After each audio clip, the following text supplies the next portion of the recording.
Ce n'est pas une leçon d'histoire de l'art. Ce n'est pas un guide. Ce sont des confidences. Des mots laissés sur un banc de musée par un homme un peu à côté qui regarde les tableaux comme on regarde des souvenirs. Bienvenue dans Confidences muséales, un podcast de Fabrice Roy. Des récits sensibles, un peu de travers, où chaque mot cherche la lumière. Avant que Jean-Sébastien ne commence, il faut vous dire une chose. Vous n'allez pas voir le tableau, parce que parfois, regarder avec les yeux, ça empêche d'écouter. Alors, laissez vos paupières tranquilles, et si vraiment vous voulez le voir, on vous le montrera à la fin, mais ce ne sera peut-être plus tout à fait le même. Je me souviens de ce jour précis où tout a déraillé vers la douceur. J'étais parti voir une vieille cousine à Bergerac, celle qui dit « Passe me voir quand tu veux » et qui s'étonne ensuite que l'on prenne la phrase au sérieux. Elle m'a prêté sa vieille 2 chevaux couleur prune, une 2 chevaux qui sentait la confiture d'abricot et le siège en paille. J'ai filé vers Périgueux par les petites routes, avec Pissarro, mon chien philosophe qui, debout sur la banquette, prenait les virages comme on dit bonjour, avec gravité et la langue dehors. On a raté une bifurcation, puis 2, et me voilà à Saint-Julien-de-Cramps, un nom qui a l'air de se dire en chuchotant. C'est là, presque par hasard, que je suis entré dans cette maison pour demander mon chemin. La porte s'est ouverte et j'ai fait la connaissance de Florent Piednoir, un passionné qui parle des tableaux, comme d'anciens camarades de classe perdus de vue mais jamais oubliés. Cette maison était en vérité une galerie, Ars Pictura. Elle promettait des artistes en Périgord et surtout un peu de fraîcheur pour mon cœur en chemise. Je n'avais pas l'intention d'acheter, ni même de regarder longtemps, juste me reposer des chaos, respirer un instant. Mais au fond, sur un mur qui était comme un pan de jardin, j'ai vu cette femme, jeune femme à sa lecture par Émile Chaumont. Son bras posé sur la nappe, la main qui tient le visage sans l'écraser, cette façon d'écouter les mots sans bouger les lèvres. Devant elle, une table blanche avec un galon festonné, une coupe pâle, un pichet rouge presque insolent, un vase de fleurs à peine dompté. À sa droite, un chapeau crème au ruban noir, négligemment accroché au dossier d'une chaise, comme s'il avait déjà renoncé à repartir. Et tout autour, la végétation crépite, feuillage haché, petites braises de lumière, vert, mauve, bleu, jaune, un jardin qui respire à la place de la femme pour qu'elle puisse lire sans se fatiguer. C'est une peinture de près. On sent l'épaisseur lente du pinceau, les atermoiements tendres de la touche.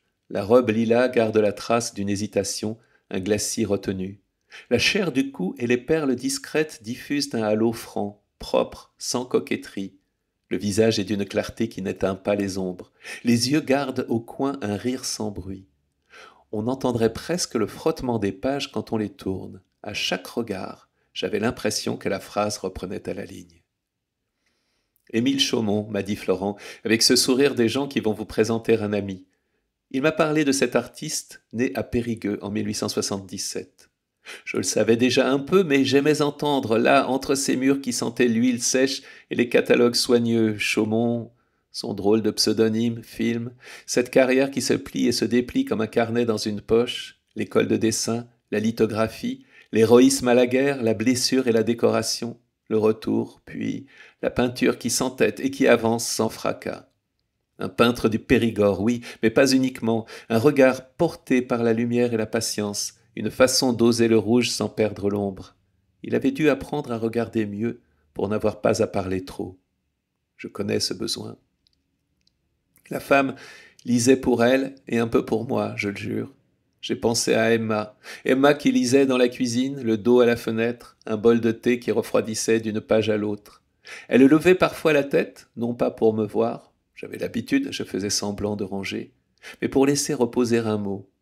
Ce tableau, c'était la même respiration, la même grâce simple du cou, le même abandon de la main au visage, la même paix des épaules quand une phrase vous tient par la taille.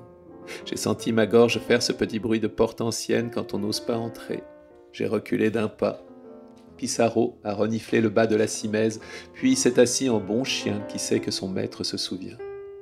Le pichet rouge, je l'ai pris comme un signe. Chez nous, la seule touche vive sur la table, c'était le bol orange qu'Emma tenait de sa mère.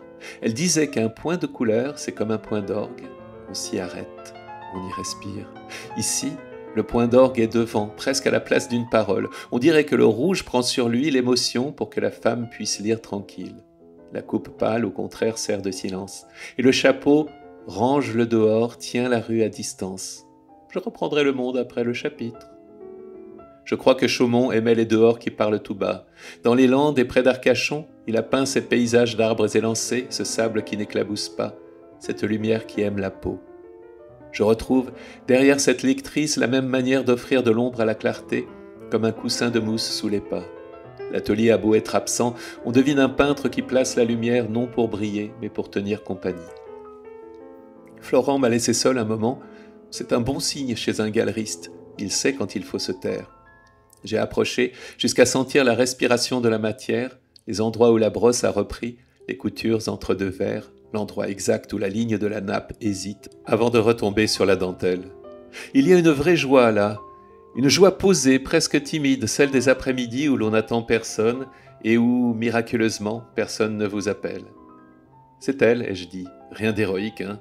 Je ne me suis pas mise à genoux, je n'ai pas demandé un verre d'eau bénite, mais j'ai su que ce tableau me regardait depuis longtemps, comme une carte postale perdue qui finit par retrouver sa boîte aux lettres. Pissarro a agité la queue, signe que je devais, moi aussi, redevenir vivant. J'ai remercié Florent. Nous avons parlé encore 2 ou 3 noms du pays, des ponts sur l'île, de la manière dont les tableaux changent de visage selon la météo et l'heure du jour. La 2 chevaux a redémarré à la 3e tentative, comme une vieille tante qu'on convainc de venir au bal. En repartant, j'ai regardé la campagne comme on regarde un livre qu'on n'a pas fini, avec la hâte douce de s'y replonger. Une fois rentré à Montreuil, j'ai posé ma valise sur la table et j'ai ressorti le bol orange, oui, celui qui a survécu et que Lucie trouve ringard. J'ai relu 3 pages d'un roman qu'Emma aimait pour vérifier si la phrase restait intacte. Elle l'était. Je me suis surpris à poser la main contre ma joue, exactement comme la lectrice d'Émile Chaumont. Les gestes trouvent toujours leur chemin. Je me demande parfois si nous n'entrons pas dans les tableaux comme on entre chez des voisins. On croit n'y rester que 5 minutes et on sort au crépuscule, les bras un peu chargés d'une tristesse légère qui n'est pas à nous, mais qui nous va bien. Cette femme lisait, c'est tout. Et c'était suffisant pour que je me sente, accompagné. Pissarro a couché sa tête sur mes chaussures. J'ai posé le livre, j'ai éteint la lumière. La pièce avait encore, un moment, sa clarté propre. Comme chez Florent dans l'après-midi, quand la fenêtre fait mine de ne pas regarder. Carnet de la cuisine. Lucie, stylo bille vert, miette de brioche sur le bord de la page. Papa, ta lectrice de Chaumont, je crois qu'elle a la même façon que maman avait de poser la main sur la joue quand une phrase l'attrape. On dirait qu'elle garde la page au chaud pendant que son cœur prend de l'avance. J'ai cherché Émile Chaumont entre 2 exercices de maths. Sa façon de peindre les dehors qui chuchotent, ça me rappelle nos balades où tu dis « écoute » et qu'il n'y a que le vent. C'est peut-être ça la peinture, apprendre à écouter le silence des couleurs. Lucie. Post-scriptum. Le grille-pain va mieux. Je lui ai parlé, je lui ai dit qu'il n'était pas obligé de griller droit pour compter. Il a fait de son mieux. Si tu veux, ce soir, on lit chacun une page à voix haute. Tu feras la lectrice, je ferai le pichet rouge.